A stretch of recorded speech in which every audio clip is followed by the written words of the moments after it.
aliran Salafi, aliran Wahabi kalau berkuasa akan menumpahkan darah sesama muslim yang tidak sepaham. Baik, ini terkait pertanyaan ini sebenarnya pertanyaan yang aneh.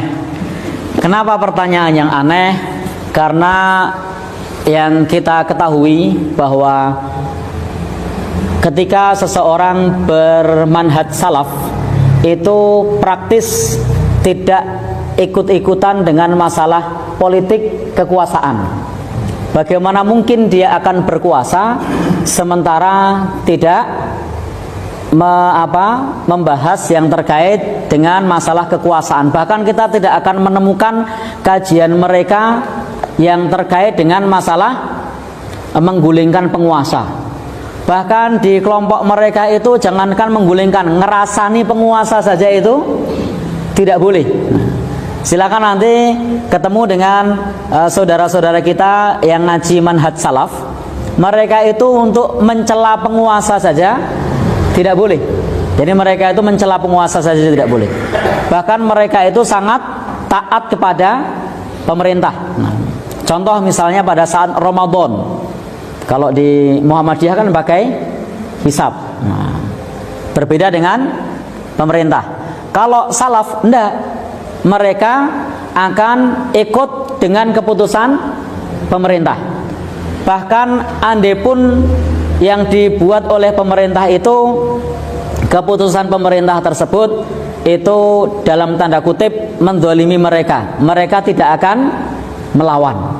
Itu salah satu prinsip dari manhaj salaf. Nah, jadi itu pertanyaan yang agak aneh, karena tidak, bagaimana mungkin kemudian mereka merebut kekuasaan kemudian berkuasa dan menumpahkan darah kaum muslimin. Karena konsep dalam salaf itu konsepnya adalah bahwa kebaikan itu bukan dari atas, bukan dari kekuasaan, tetapi dari pribadi masyarakat yang baik nanti akan membentuk pemerintahan yang baik.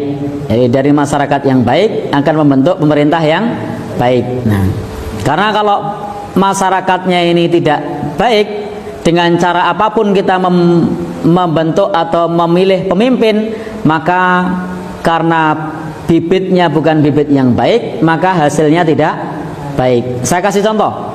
Bapak Ibu pernah makan kacang? Pernah ya?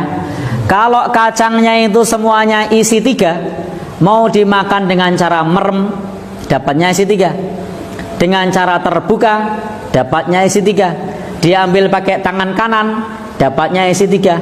Diambil pakai tangan kiri, makanya tetap tangan kanan, dapatnya tetap isi 3. Nah, karena semua bibitnya kacangnya baik. Nah, tapi kalau kemudian kacang ini kopong-kopong, gombong-gombong, mau dilihat dengan merem, diambil dengan merem, kopong, melek, kopong, tangan kanan kopong, tangan kiri kopong.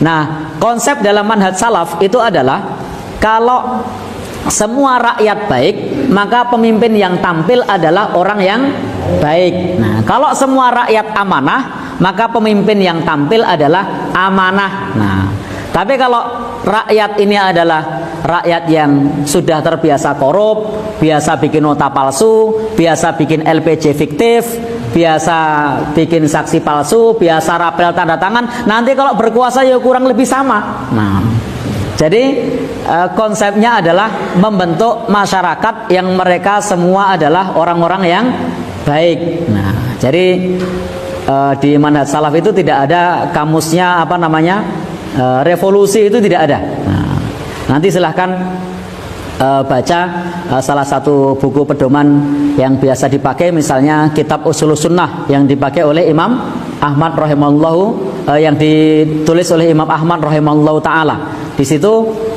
tidak boleh bagi kita untuk memerangi penguasa yang sah. Nah, kalau kemudian Bapak dan saudara yang berbahagia yang dirahmati oleh Allah Subhanahu wa taala, terkait mengenai masalah Wahabi, saya tidak paham apa yang dimaksud dengan Wahabi. Nah, jadi silahkan nanti teman-teman Bapak-bapak dan saudara yang berbahagia yang dirahmati oleh Allah Subhanahu wa taala, karena Wahabi ini lebih kepada stigma, bahkan hampir-hampir nyaris tidak kita temukan organisasi yang namanya Wahabi. Kalau misalnya ada, itu terdaftar di Kementerian Hukum dan HAM kapan, berdiri tahun berapa, itu tidak ada. Yang tidak pernah ada ormas yang namanya Wahabi.